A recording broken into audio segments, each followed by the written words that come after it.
In this video, let's talk about the critical section problem in the operating system.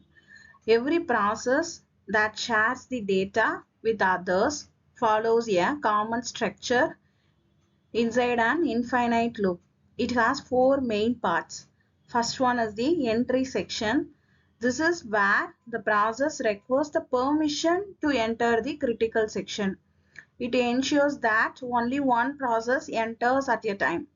Next is the critical section itself.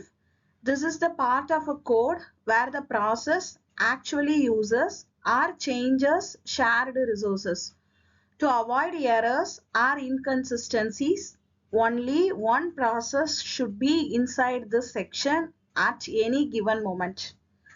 Then comes the exit section. Here the process releases the lock or the signal, allowing other process to enter their critical section. Finally, there is the remainder section.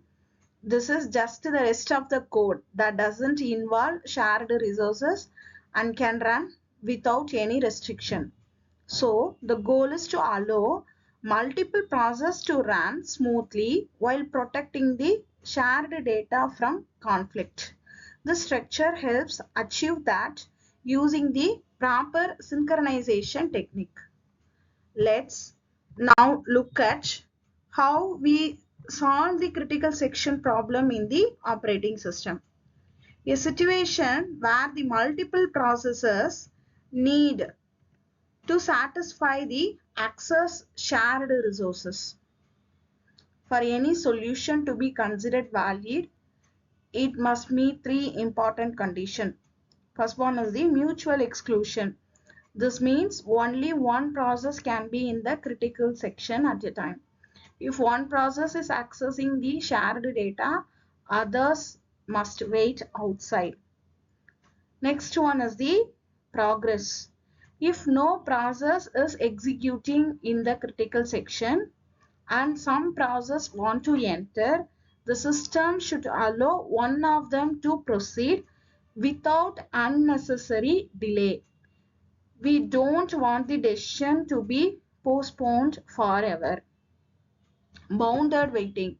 Once a process makes a request to enter the critical section, there must be a limit to how many times other process can enter before it gets its turn. This ensures fairness and avoids starvation. There are also two key assumptions. Each process runs at a non-zero speed.